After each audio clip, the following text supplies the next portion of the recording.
The movie was excitante.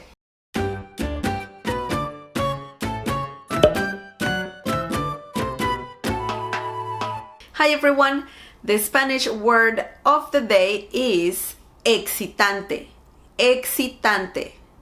This is a Spanish adjective and it means exciting. Excitante works with feminine and masculine nouns. The plural form is excitantes. Excitantes. Now let's see a few examples using excitante. El viaje fue excitante. El viaje fue excitante. Las montañas rusas son excitantes. Las montañas rusas son excitantes. La película fue excitante. La película fue excitante. Tengo un trabajo nuevo muy excitante. Tengo un trabajo nuevo muy excitante.